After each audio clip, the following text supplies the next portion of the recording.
الحمد لله نحمده ونستعينه ونؤمن به ونتوكل عليه ونعوذ بالله من شرور أنفسنا ومن سيئات أعمالنا من يهده الله فلا مضل له ومن يضلل فلا هادي له ونشهد أن لا إله إلا الله وحده لا شريك له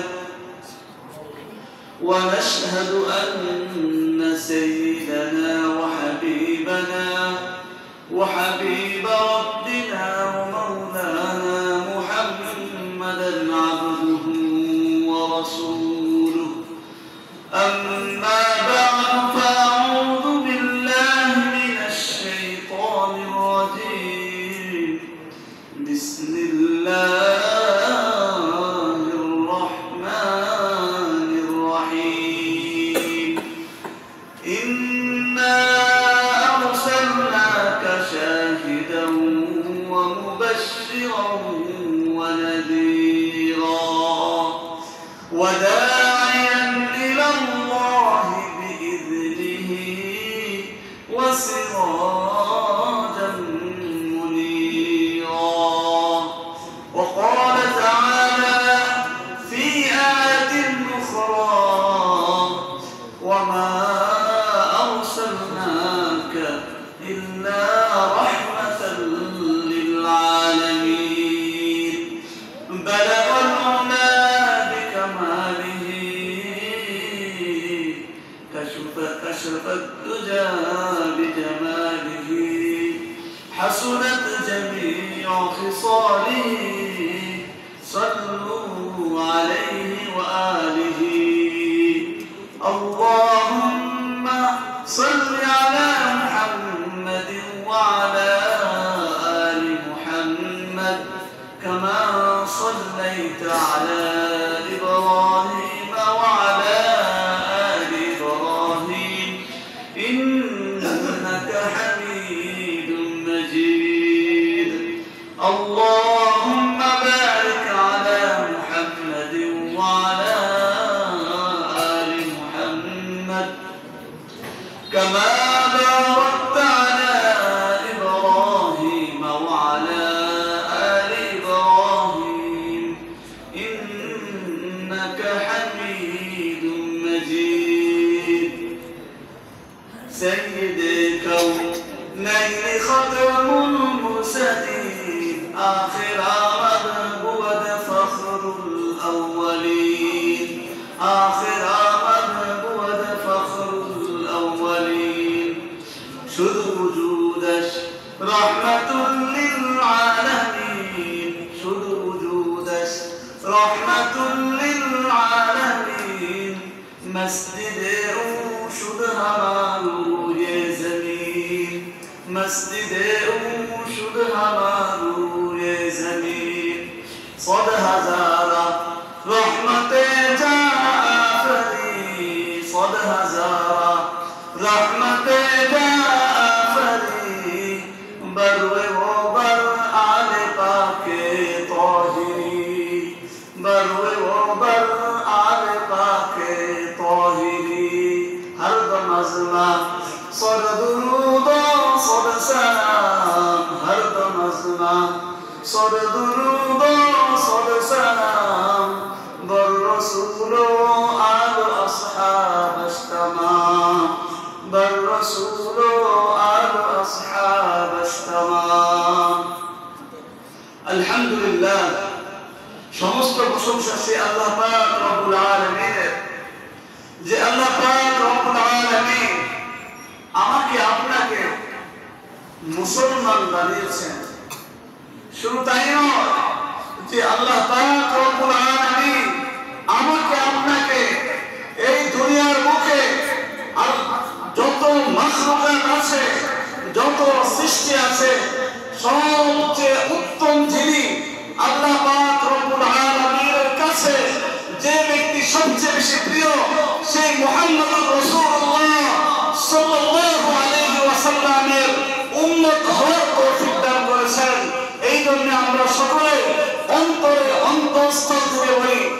আলহামদুলিল্লাহ।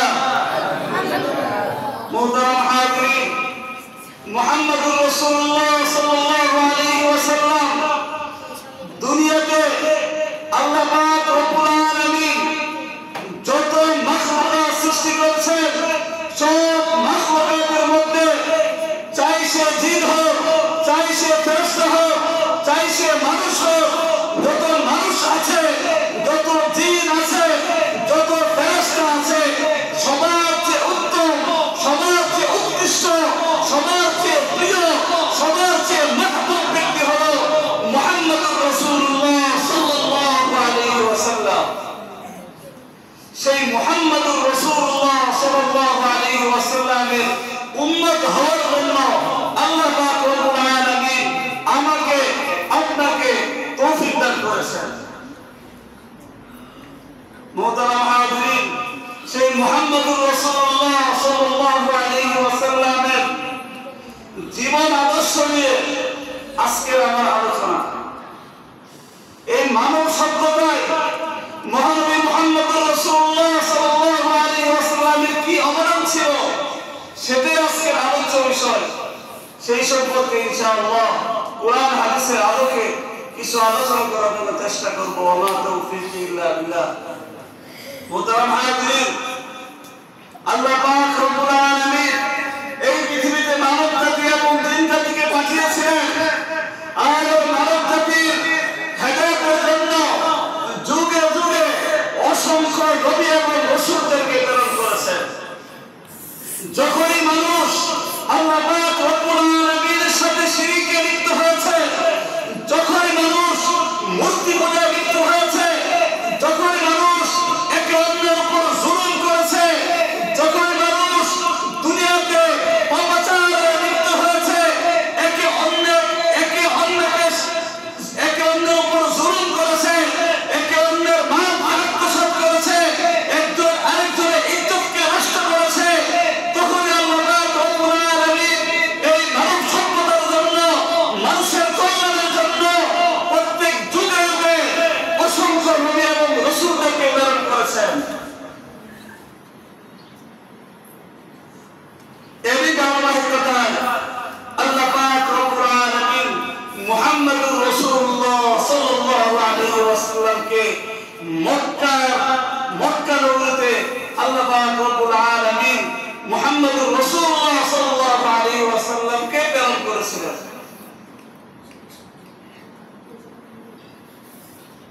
তো মুহাম্মদুর রাসূলুল্লাহ সাল্লাল্লাহু আলাইহি ওয়াসাল্লাম উনার ব্যক্তি জীবন কেমন ছিল আমরা সকলেই জানি। উনি 40 বছর বয়সে যখন উনি উপনীত হয়েছেন, তখন আল্লাহ পাক রব্বুল আলামিন উনাকে নবুয়তের নিয়ামত দান করেছিলেন, উনাকে নবী হিসেবে পাঠিয়েছেন, উনার উপর ওহী নাযিল করেছেন। কিন্তু এই মুহাম্মদ সাল্লাল্লাহু আলাইহি ওয়াসাল্লাম যখন দুনিয়াতে উনার আবির্ভাব হয়, যখন উনার এই দুনিয়াতে উনার জন্ম হয়, তখন থেকে দুনিয়াতে এক ধরনের রহমত, তখন থেকে দুনিয়ার মানুষ এক ধরনের শান্তি তারা পেতে শুরু করেছে।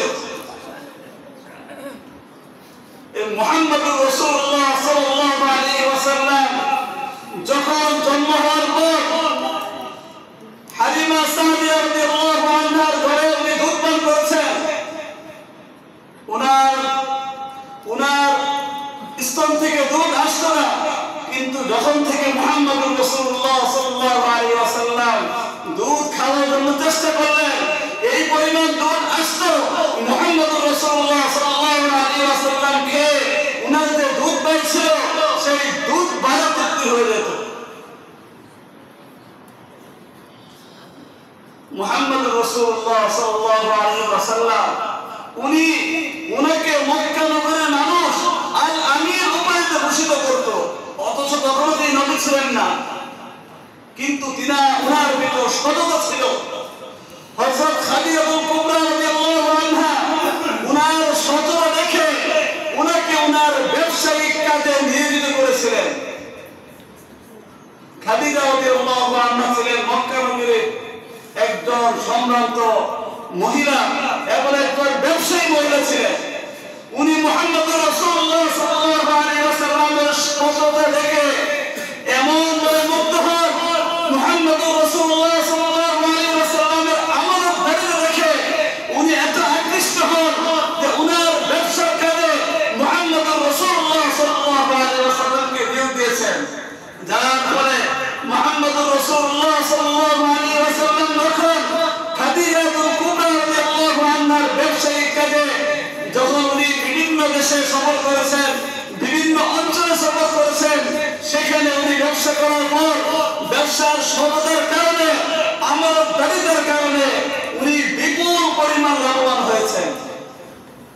কিন্তু আফসোসের বিষয়, আজকে আমাদের অনেকে ব্যবসায়ী করে কিন্তু ব্যবসার মাঝে কোনো সফলতা নেই, তাদের ব্যবসার মাঝে ধোঁকা, তাদের ব্যবসার মাঝে কোনো সফলতা নেই, তাদের ব্যবসায় কোনো আমানত দারিদ্র নেই।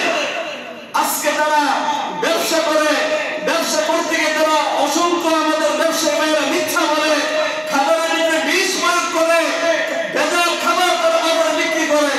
অথচ আমাদের নবী মুহাম্মদুর রাসূলুল্লাহ সাল্লাল্লাহু আলাইহি ওয়াসাল্লাম ছিলেন একজন সৎ ব্যবসায়ী।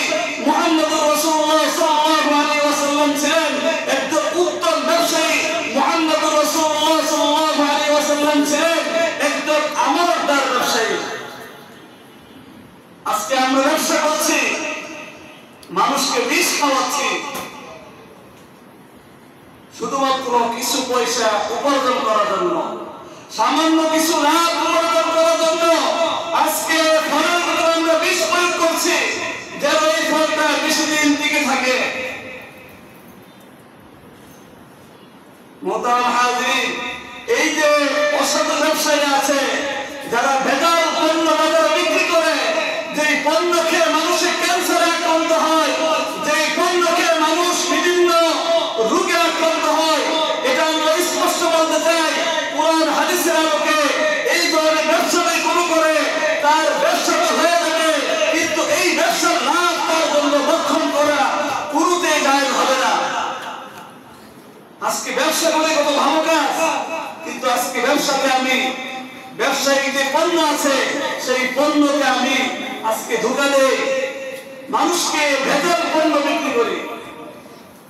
যে পণ্যের ডেট এক্সপায়ার হয়ে গেছে, ডেট ওভার হয়ে গেছে, সেই পণ্য আজকে আমরা বিক্রি করি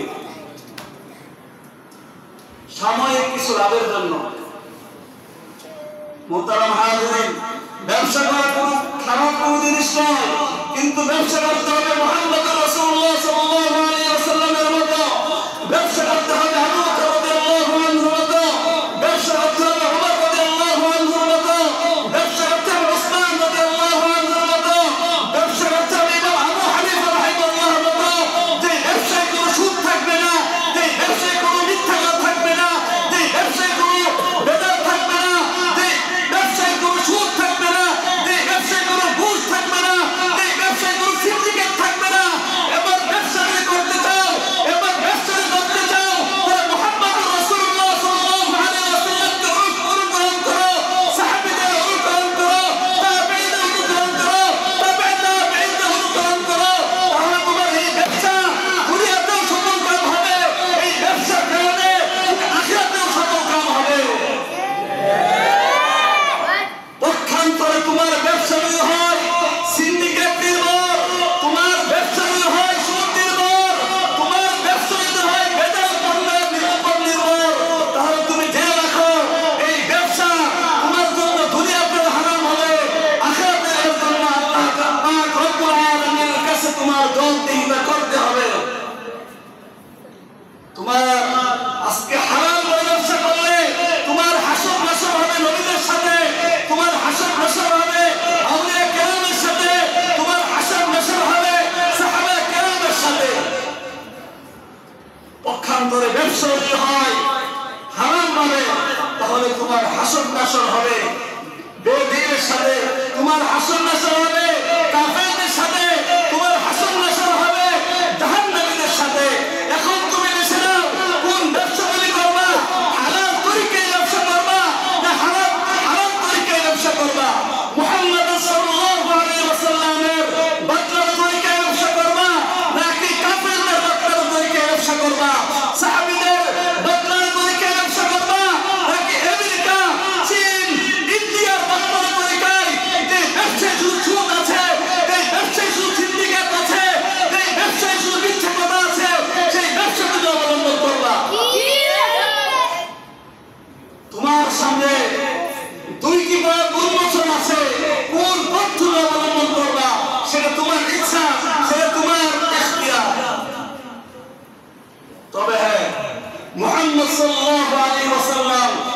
ব্যবসা করেছিলেন, সেই ব্যবসা করলে দুনিয়াতেও তুমি কামিয়াব হবা, আখিরাতেও তুমি কামিয়াব হবা। আল্লাহ পাক রব্বুল আলামিন বলেছেন, লাকাদ কানা লাকুম ফি রাসূলিল্লাহি উসওয়াহ, নিশ্চয় নবী মুহাম্মদুর রাসূলুল্লাহ সাল্লাল্লাহু আলাইহি ওয়াসাল্লাম তোমাদের জন্য উত্তম পথ প্রদর্শক, তোমাদের আইডল, তোমাদের নমুনা।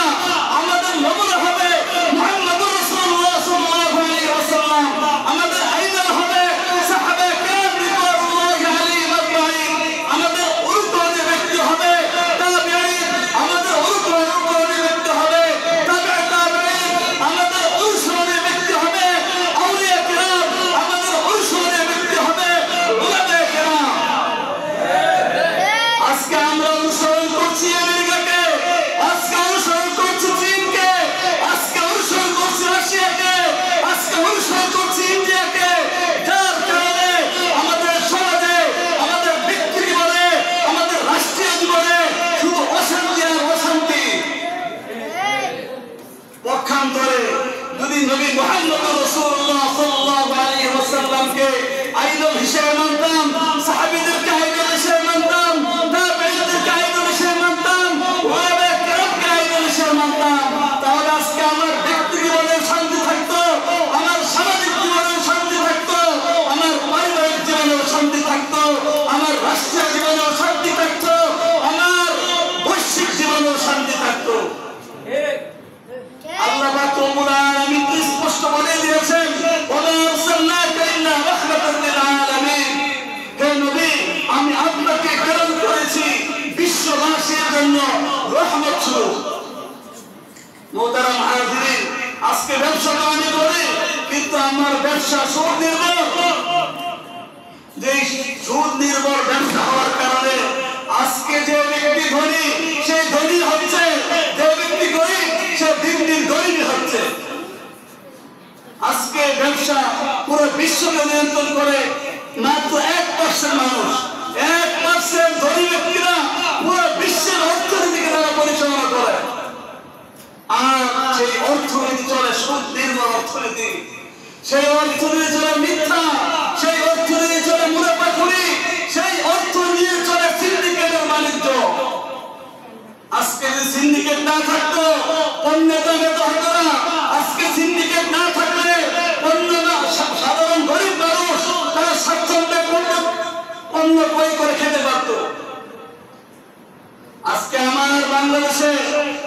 আমার বাংলাদেশের নদীতে ইলিশ হচ্ছে, হাজার হাজার লক্ষ লক্ষ টন ইলিশ হচ্ছে, কিন্তু ইলিশ সিন্ডিকেটের কারণে কিছু অসাধু ব্যবসায়ী তাদের পকেটকে ভরার জন্য সেই ইলিশকে তারা সস্তা দামে বিক্রি করে না, সেই ইলিশকে তারা চড়া মূল্যে মানুষকে সেই ইলিশ বিক্রি করতে তারা বাধ্য করে। অথচ ইলিশ হলো আমার দেশের জাতীয় মাছ, কিন্তু এই মাছ খাওয়ার কোন গরিব ব্যক্তির তৌফিক হয় না। এই মাছ খায় গরিব ব্যক্তিরা, গরিব ব্যক্তিরা এই মাছ চোখে দেখে না। মুহতারাম হাজিরিন, মুহাম্মদুর রাসূলুল্লাহ সাল্লাল্লাহু আলাইহি ওয়াসাল্লাম হলেন এই দুনিয়ার জন্য রহমত স্বরূপ।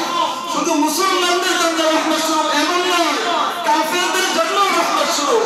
আজকে কাফেররা যদি ইসলামী অর্থনীতিকে বিশ্বাস করে, ইসলামী অর্থনীতিকে তারা পালন করে, তাহলে কাফেরদের জীবনও সুন্দর হয়ে যাবে, আজকে কাফেরদের জীবনও উন্নত হয়ে যাবে। শুধু হয়ে যাবে বিষয়টা এমন নয়, যেই সমস্ত কাফেররা আজকে আমরা মুসলমান, কিন্তু আল্লাহর নবী যে আমানত দিয়েছিল, আল্লাহর নবীর সততা ছিল, সেই আমানত বাড়িটাকে, সেই সততাকে মুসলমান হওয়ার পরে আমরা ভুলে গিয়েছি। আজকে আল্লাহর নবীর সততাকে কাফেররা গ্রহণ করেছে, আজকে আল্লাহর নবীর সততাকে কাফেররা গ্রহণ করেছে, বেদিনরা গ্রহণ করেছে, যার কারণে এরা তাদের পারিবারিক জীবনে, তাদের অর্থনৈতিক জীবনে তারা সফলকাম হয়েছে। মুহতারাম হাজিরিন, আফসোস সাথে বলতে হয়, যত ভেজাল খাদ্য আছে, যত মিথ্যা কথা আছে, দেখা যায় আমার দেশের ব্যবসায়ীরাই ভেজাল খাদ্য বাজারে বেশি বেশি সাপ্লাই দেয়। কিছুমাত্র মুনাফা করে না, বেশি বেশি মুনাফা লাভের জন্য কিছু টাকা খাওয়ার জন্য তারা ভেজাল পণ্যকে বাজারে সাপ্লাই করে, তারা ভেজাল পণ্যকে বাজারে বিক্রি করে। মোহতারাম হাজিরিন, অথচ বলেছি মুহাম্মদুর রাসূলুল্লাহ সাল্লাল্লাহু আলাইহি ওয়াসাল্লাম হলো আমাদের জন্য আইডল, আমাদের অনুসরণীয়। তিনাকে অনুসরণ করতে হবে, তাকে মানতে হবে, তাহলে আমাদের শান্তি, আখিরাতেও শান্তি হবে, দুনিয়াতেও শান্তি হবে। মোহতারাম হাজিরিন, আল্লাহ রাসূল সাল্লাল্লাহু আলাইহি ওয়াসাল্লাম যখন দুনিয়ার মানুষ অন্ধকারে নিমজ্জিত ছিল, যখন দুনিয়ার নারীদেরকে কোনো অধিকার দেওয়া হতো না, নারীরা সামাজিক সমস্ত অধিকার থেকে বঞ্চিত ছিল, যখন শ্রমিকরা সামাজিক যত অধিকার ছিল সব অধিকার থেকে বঞ্চিত ছিল, বিভিন্ন দাস তারা সামাজিক সকল অধিকার থেকে বঞ্চিত ছিল, এক পুত্র আরেক পুত্রের উপর জুলুম করত, যারা শক্তিশালী ছিল তারা দুর্বলদের উপর জুলুম করত, যারা গরিব ছিল তারা গরিবদের উপর জুলুম করত, এক পুত্র আরেক পুত্রের উপর অন্যায়ভাবে আক্রমণ করত, এক দেশ আরেক দেশের উপর অন্যায়ভাবে আক্রমণ করত, এক রাষ্ট্র আরেক রাষ্ট্রের উপর অন্যায়ভাবে আক্রমণ করত। যখন অন্ধকার ছিল, পুরা পৃথিবীতে অন্ধকার ছেয়েছিল, পুরা পৃথিবীর মানুষ জুলুমের মধ্যে লিপ্ত ছিল, তখন আল্লাহ রব্বুল আলামিন এই মানব সভ্যতার কল্যাণের জন্য, এই মানুষের মধ্যে শান্তি প্রতিষ্ঠা করার জন্য, এই মানুষের মধ্যে সততা প্রতিষ্ঠা করার জন্য, এই মানুষের মাঝে আনন্দ প্রতিষ্ঠা করার জন্য মক্কা নগরীতে মুহাম্মদুর রাসূলুল্লাহ সাল্লাল্লাহু আলাইহি ওয়াসাল্লামকে প্রেরণ করেছিলেন। আর মুহাম্মদুর রাসূলুল্লাহ সাল্লাল্লাহু আলাইহি ওয়াসাল্লাম নবুয়তের পূর্ব যে সময়টুকু ছিল, সেই সময়ে মানুষের মধ্যে কিভাবে শান্তি আসবে, সমাজে কিভাবে শান্তি আসবে, সেই শান্তি প্রতিষ্ঠা করার জন্য উনি একটি সংগঠন প্রতিষ্ঠা করেছিলেন। সেই সংগঠনের নাম হলো হিলকুল ফুজুল। একটা কল্যাণকর সমাজ ব্যবস্থা উনি প্রতিষ্ঠা করেছিলেন। মোহতারাম হাজিরিন, যখন ওনাকে নবুয়ত দেওয়া হলো, যখন মুহাম্মদুর রাসূলুল্লাহ সাল্লাল্লাহু আলাইহি ওয়াসাল্লাম নবুয়ত লাভ করলেন, যখন তিনি মানুষকে আল্লাহ দিকে ডাকলেন, যখন যে মানুষগুলো আগে একে অন্যের উপর জুলুম করত, যে মানুষগুলো আগে নারীদের উপর জুলুম করত, যে মানুষগুলো আগে নিজ হাতে নিজের আদরের কন্যা সন্তানকে জীবিত কবর দিত, সেই মানুষগুলো হয়ে গেল, যে মানুষগুলো নিকৃষ্ট ছিল, যে মানুষগুলোকে বলা হয়তো সবচেয়ে মূর্খ যুগের মানুষ, যে যুগকে বলা হয়তো অন্ধকারের যুগ, যে যুগকে বলা হয়তো আইয়ামে জাহিলিয়াত, সেই যুগ হয়ে গেল দুনিয়ার বুকে সবচেয়ে শ্রেষ্ঠ যুগ, সেই যুগের মানুষ হয়ে গেল দুনিয়ার বুকে সবচেয়ে শ্রেষ্ঠ মানুষ। মোহতারাম হাজিরিন, আজকে সেই মুহাম্মদের জীবন আদর্শকে, আজকে সেই মুহাম্মদের গুণাবলীকে, আজকে সেই রাসূলুল্লাহ সাল্লাল্লাহু আলাইহি ওয়াসাল্লামের জীবন আদর্শকে যদি আমি আমার ব্যক্তিগত জীবনে ফিট করতে পারি, আমার পারিবারিক জীবনে ফিট করতে পারি, আমার সামাজিক জীবনে ফিট করতে পারি, আমার রাষ্ট্রীয় জীবনে ফিট করতে পারি, তাহলে আমার ব্যক্তিগত জীবনে আমি শান্তি পাবো, আমার পারিবারিক জীবনে আমার শান্তি আসবে, আমার সামাজিক জীবন হবে সুস্থ, শান্তি নির্ভর, আমার রাষ্ট্রীয় জীবন হবে ইনসাফ ভিত্তিক, আমার রাষ্ট্রের মধ্যে শান্তি থাকবে, আমার রাষ্ট্রে কোনো জুলুম থাকবে না, কোনো সুদখোর থাকবে না, কোনো চোর থাকবে না, কোনো ডাকাত থাকবে না, কোনো দর্শক থাকবে না, কোনো নারী কেলেঙ্কারি থাকবে না, কোনো নারীর ইজ্জতকে নষ্ট করা হবে না। আজকে বলা হয় নারী অধিকার বলতে বলতে মুখের ফেলে বের হয়ে যায়, কিন্তু আজকে নারী অধিকার এই বাংলার জমিনে প্রতিষ্ঠিত হয় নাই। নারী অধিকার তো দিয়েছে ইসলাম, নারী অধিকার তো দিয়েছে মুহাম্মদ সাল্লাল্লাহু আলাইহি ওয়াসাল্লাম, নারীর সম্মান তো দিয়েছে সাহাবায়ে কেরাম, নারীর সম্মান তো দিয়েছে তাবেঈ, নারীর সম্মান তো দিয়েছে তাবেঈ, নারীর সম্মান তো দিয়েছে একমাত্র মুসলমান।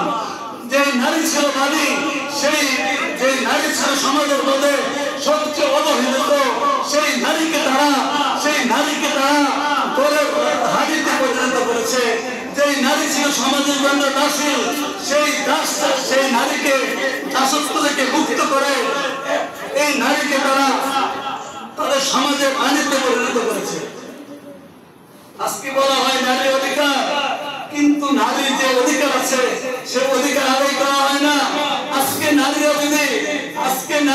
রাত্রিবেলা একা একে সফর করে, একা একে হাঁটে, তাহলে সেই নারী ধর্ষণের শিকার হয়, সেই নারীকে পীড়িত করা হয়, সেই নারীকে দর্শন করে সংঘবদ্ধ দর্শন করে তাকে হত্যা করা হয়। কিন্তু যারা দর্শন করেছে তাদের সংখ্যা দিন দিন বেড়ে যাচ্ছে। তারা এই দিব্যি এই বাংলার বুকে তারা বিচরণ করে যাচ্ছে। আজকে দর্শনদের কোনো বিচার নেই। অথচ ইসলাম কি বলে? মুহাম্মদ সাল্লাল্লাহু আলাইহি ওয়াসাল্লাম কি শিক্ষা দিয়েছেন?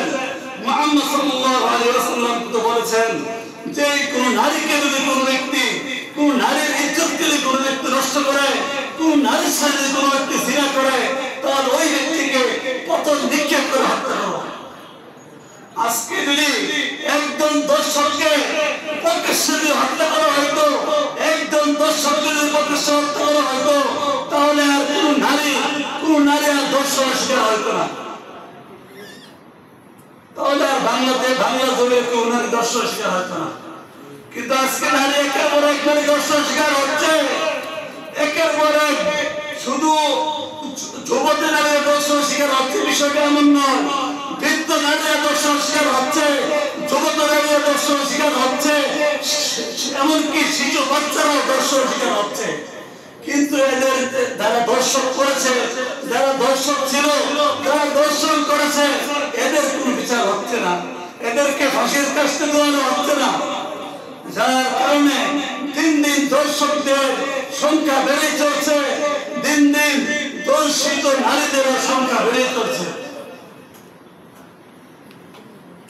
আজকে নারী অধিকার বলা হয়, আজকে নারীকে হিজাব করতে দেওয়া হচ্ছে না। আজকে আমার মুসলমান বোনেরা যখন স্কুলে যায়, তখন তাদের যে অধিকার আছে, তারা যে হিজাবটুকু পড়বে, সেই হিজাব পড়ার অধিকারটুকু তারা এই আমার দেশে কিছু কুলাঙ্গার শিক্ষক, বিভিন্ন ভার্সিটির কিছু কুলাঙ্গার নাস্তিক শিক্ষকেরা, বিভিন্ন কলেজ ভার্সিটির কিছু কুলাঙ্গার নাস্তিক শিক্ষিকারা হিজাবকে খুলতে বাধ্য করে। আমরা স্পষ্ট বলতে চাই, এই দেশ মুসলমানের দেশ, এই দেশ নবীদের সাহাবা কেরামের দেশ, এই দেশ আউলিয়া কেরামের দেশ, এই দেশ উলামা কেরামের দেশ। কোন কুলাঙ্গার শিক্ষক, কোন কুলাঙ্গার শিক্ষিকা যদি কোন নারী বন্ধের হিজাব খুলতে চায়, হিজাব খুলতে বাধ্য করে, তাহলে তার হাত এই বাংলার জনগণ সেই কুলাঙ্গার শিক্ষকের, সেই কুলাঙ্গার শিক্ষিকার সেই হাতকে, এই বাংলার জনগণ সেই হাতকে ভেঙে দিবে, সেই হাতকে বাংলার জনগণ রুখে দিবে, বাংলার জনগণ সেই ব্যক্তিকে রেখে দিবে। মুহতারাম হাজিরিন, আজকে নারীবাদীরা বিভিন্ন নারীদের অধিকার প্রতিষ্ঠা করতে চায়, অথচ নারীদেরকে অধিকার তো প্রতিষ্ঠা করেছে মুসলমান, নারীদের অধিকার তো প্রতিষ্ঠা করেছে মুহাম্মদ সাল্লাল্লাহু আলাইহি ওয়াসাল্লাম।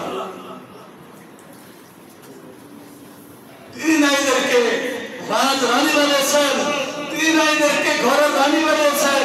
কিন্তু আজকে নারীবাদীরা চায় যে নারীরা আজকে কর্মকাণ্ড করুক, নারীরা আজকে উন্নত হয়ে যাক, নারীদের ইজ্জত নষ্ট হয়ে যাক, নারীদের সম্মান বঞ্চিত হোক। কিন্তু ইসলাম কি চায়? ইসলাম চায় নারীদের ইজ্জত সংরক্ষিত হোক, নারীরা থাকবে ঘরের ভিতরে, নারীরা থাকবে আরামে, নারীরা থাকবে আয়েশে, নারীরা থাকবে ঘরের রানী হিসাবে। আর এই নারীদের যত কিছু আছে, যত ভরণ পোষণ আছে, যা কিছু তার প্রয়োজন হবে, সকল প্রয়োজনের দায়িত্ব দিয়েছে তার ভাইয়ের উপর, তার পিতার উপর, তার সন্তানের উপর।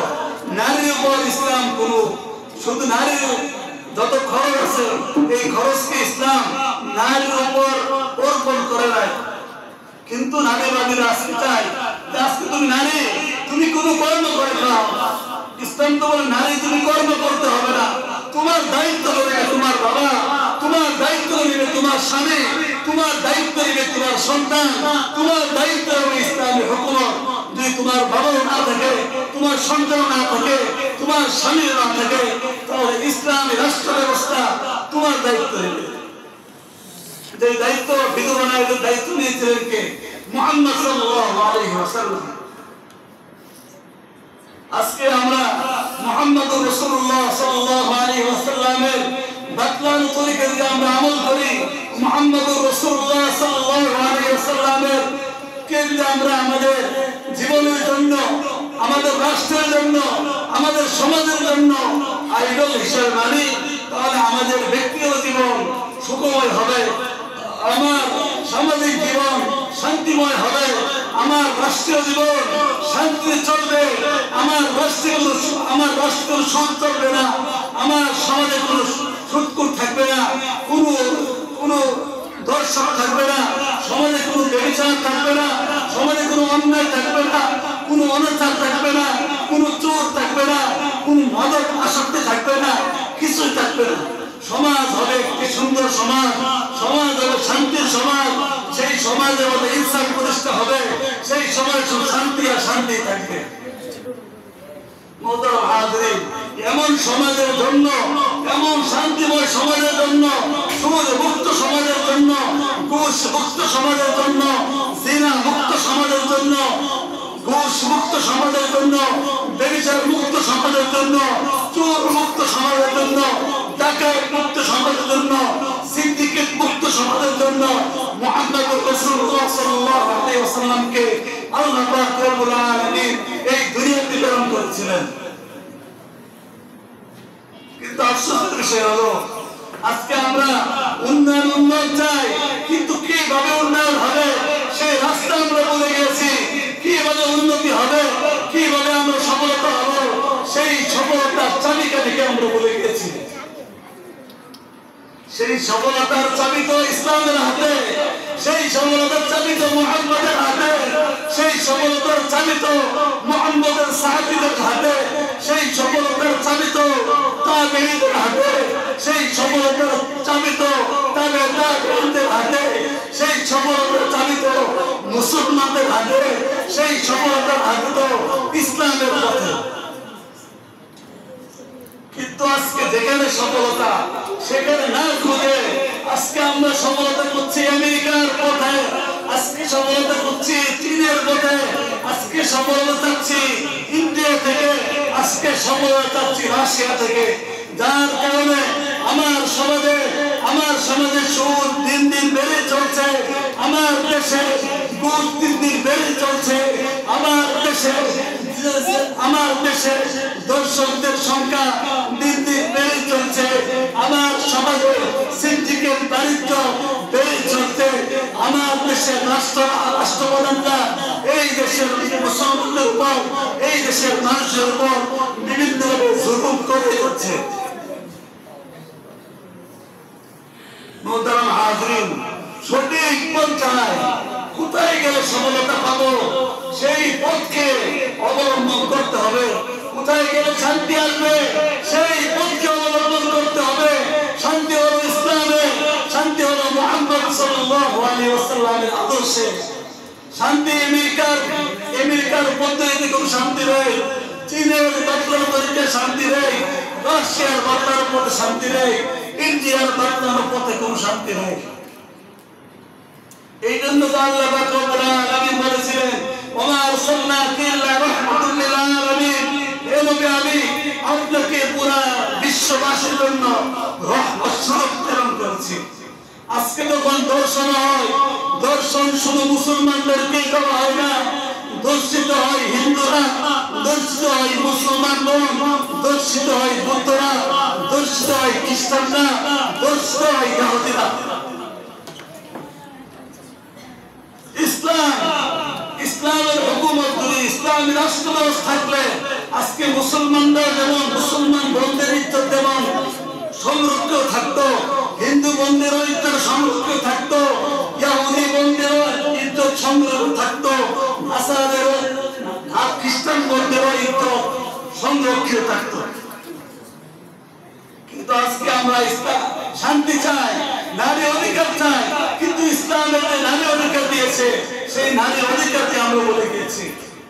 আজকে ইসলামের একটা বিধান যদি প্রতিষ্ঠা করা হয়, একটা দর্শনকে যদি প্রকাশ্যে হত্যা করা হয়, তাহলে আগামী কালকে থেকে দর্শন বন্ধ হয়ে যাবে, আগামী কালকে থেকে জিনা বন্ধ হয়ে যাবে, আগামী কালকে থেকে ব্যভিচার বন্ধ হয়ে যাবে। আজকে শান্তি শান্তি খুঁজি, আজকে আমাদের শান্তি খুঁজি। আজকে মুহাম্মদ সাল্লাল্লাহু আলাইহি ওয়াসাল্লাম বলেছেন সুদ হারাম। আজকে সুদ যদি হারাম হইতো, এই সুদ হারাম হওয়ার কারণে যেমন মুসলমানরা উপকৃত হইতো, এই সুদ যদি নিষিদ্ধ হইতো তাহলে হিন্দুরা উপকৃত হইতো। এই সুদ নিষিদ্ধ হলে আজকে খ্রিস্টানরা উপকৃত হইতো। এই সুদ নিষিদ্ধ হলে আজকে দুনিয়ার সকল মানুষরা উপকৃত হইতো। আজকে দেখা যায় পুরা বিশ্বে প্রায় যত মানুষ আছে, পুরা বিশ্বে যত মানুষ আছে 8 কোটি মানুষ আছে পুরো বিশ্বে। সেই 8 কোটি মানুষ 8 লক্ষ কোটি, 2 লক্ষ কোটি আছে মুসলমান, 8 লক্ষ কোটি যে মানুষ আছে, সকল মানুষকে এই মানুষগুলোর মধ্যে 1% মানুষ শুধুমাত্র ধনী, আর বাকি 99% মানুষ ওইরকম ধনী না। বেশিরভাগ মানুষই গরিব, বেশিরভাগ মানুষই মধ্যবিত্ত। এই 1% মানুষ কিভাবে তাদের হাতে সকল মানুষের ধন আছে? সুদ নির্ভর অর্থ ব্যবস্থার কারণে 1% মানুষের হাতে আজকে অর্থনীতি, 1% মানুষ কি তারা আজকে ধনী। মুহাম্মদ রাসূলুল্লাহ সাল্লাল্লাহু আলাইহি ওয়াসাল্লামকে আল্লাহ পাক রব্বুল আলামিন রহমত হিসেবে পাঠিয়েছিলেন। রহমতের পদ্ধতি হলো এটা। আজকে সুদ না থাকলে সুদের সুফল সকলে ভোগ করত। তো আজকে আমরা চাই, আমরা শুধু বলি শান্তি শান্তি চাই, শান্তি কখনো আসবে না। মুহাম্মদ সাল্লাল্লাহু আলাইহি ওয়াসাল্লাম যেই তরিকা বলেছেন সেই তরিকাতে শান্তি রয়েছে। মুহতারাম হাজিরিন, আজকে আমরা মুহাম্মদ সাল্লাল্লাহু আলাইহি ওয়াসাল্লামকে শুধু বলি যে আমরা মুহাম্মদ সাল্লাল্লাহু আলাইহি ওয়াসাল্লামকে ভালোবাসি। হ্যাঁ, অবশ্যই মুহাম্মদ সাল্লাল্লাহু আলাইহি ওয়াসাল্লামকে ভালোবাসতে হবে। শুধু ভালোবাসলে চলবে না, মুহাম্মদ সাল্লাল্লাহু আলাইহি ওয়াসাল্লামকে তো নিজের জান থেকে, নিজের সন্তান থেকে, দুনিয়ার সকল মানুষ থেকে সবচেয়ে বেশি ভালোবাসতে হবে। মুহাম্মদ সাল্লাল্লাহু আলাইহি ওয়াসাল্লামকে সবচেয়ে বেশি মহব্বত করতে হবে। কিন্তু সেই মহব্বত শুধু আমি মুখে মুখে বললাম মুহাম্মদ সাল্লাল্লাহু আলাইহি ওয়াসাল্লামকে ভালোবাসি, কিন্তু আমার মুখে দাঁড়িয়ে নাই আমি বলি মুহাম্মদ সাল্লাল্লাহু আলাইহি ওয়াসাল্লামকে ভালোবাসি, আমার মধ্যে মুহাম্মদ সাল্লাল্লাহু আলাইহি ওয়াসাল্লামের সুন্নাত নাই। আজকে আমি বলি, মুখে বলি আমি মুহাম্মদকে ভালোবাসি, আজকে আমার ভিতর মুহাম্মদ সাল্লাল্লাহু আলাইহি ওয়াসাল্লামের যে জিন্দেগি ছিল, যে তরিকা ছিল, সেই তরিকা আমার ভিতর নাই। আজকে শুধু যদি বলে আমি মুহাম্মদ সাল্লাল্লাহু আলাইহি ওয়াসাল্লামকে ভালোবাসি, এটা বললে হবে না। আজকে আমার দেশে আমরা 12 রবিউল আউয়ালকে আমার ভাই বোনেরা উদযাপন করি, ঈদে মিলাদুন নবী উদযাপন করি। কিন্তু এই ঈদে মিলাদুন নবী উলামায়ে কেরাম বলে যে প্রচলিত যে ঈদে মিলাদুন নবী আছে রবিউল আউয়াল উপলক্ষে পালন করা হয়, সেই সম্পূর্ণ বেদাত। সেই ঈদে মিলাদুন নবী পালন করা যায়, কিন্তু মানুষ তারপরেও সেই ঈদে মিলাদুন নবী পালন করে। কিন্তু আফসোসের বিষয় হলো মানুষ এই বাংলার বুকে আজকে একটা ভ্রান্ত মতবাদ আছে, কাদিয়ানি মতবাদ। যে কাদিয়ানিরা মুহাম্মদ সাল্লাল্লাহু আলাইহি ওয়াসাল্লামকে বিশ্বাস করে না, যে কাদিয়ানিরা গোলাম মির্জা আহমদ কাদিয়ানিকে নবী বলে, যে কাদিয়ানিরা মুসলমানদের জন্য শত্রু, মুসলমানদের শত্রু, সেই কাদিয়ানিদের ব্যাপারে আজকে আমরা উদাসীন। সেই কাদিয়ানিদের ব্যাপারে রাষ্ট্র কোনো ব্যবস্থা নেয় না। রাষ্ট্র আজকে এখান থেকে আমরা স্পষ্ট ভাষায় বলতে চাই, আজকে 12 রবিউল আউয়াল উপলক্ষে রাষ্ট্রীয়ভাবে বন্ধ ঘোষণা করা হয়। কিন্তু আফসোসের বিষয় হলো আজকে এই মুহাম্মদ সাল্লাল্লাহু আলাইহি সাল্লাম বলেছেন যে লা নবিয়্যা বাদি, আমার পরে নবী আসবে না যেই কাদিয়ানকে নবী মানা, মুহাম্মদ সাল্লাল্লাহু আলাইহি সাল্লামকে নবী অস্বীকার কর নামক সেই মুহাম্মদ সাল্লাল্লাহু আলাইহি সাল্লামকে যারা অস্বীকার করে সেই কাদিয়ানদেরকে আজকে রাষ্ট্রীয়ভাবে মুসলিম ঘোষণা করা হচ্ছে না। আজকে আমরা এখান থেকে স্পষ্ট ভাষায় বলতে চাই, কাদিয়ানীদেরকে রাষ্ট্রীয়ভাবে অমুসলিম ঘোষণা করতে হবে। আজকে এই কাদিয়ানীদেরকে রাষ্ট্রীয়ভাবে অমুসলিম ঘোষণা করতেই হবে। মোহতারাম হাজিরিন, শুধু মুখে মুখে আমরা যদি বলি আল্লাহর নবীকে ভালোবাসি তাহলে চলবে না। এই কাদিয়ানীরা যারা মুসলমানদের শত্রু, যারা মানবতার শত্রু, যারা বিশ্ববাসীর শত্রু, সেই কাদিয়ানীদেরকে আমাদের বয়কট করতে হবে।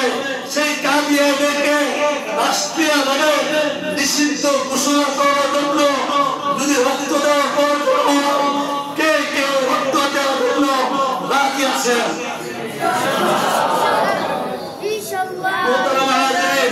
এই কাদিয়ানীদেরকে রাষ্ট্রীয়ভাবে অমুসলিম ঘোষণা করার জন্য যদি ঘোষণা করা হয় তাহলে আমরা সকলে আমাদের জান মালকে মুহাম্মদ সাল্লাল্লাহু আলাইহি সাল্লামকে ভালোবেসে যদি রক্ত দিতে হয় তাহলে আমরা রক্ত দিব। যদি আমাদের অর্থ খরচ করতে বলতে হয় তাহলে আমরা অর্থ খরচ করব। তারপরে এই বাংলার জমিনে কাদিয়ানীদেরকে রাষ্ট্রীয়ভাবে অমুসলিম ঘোষণা করে থাকবো ইনশাআল্লাহ। যারা আমরা জুমার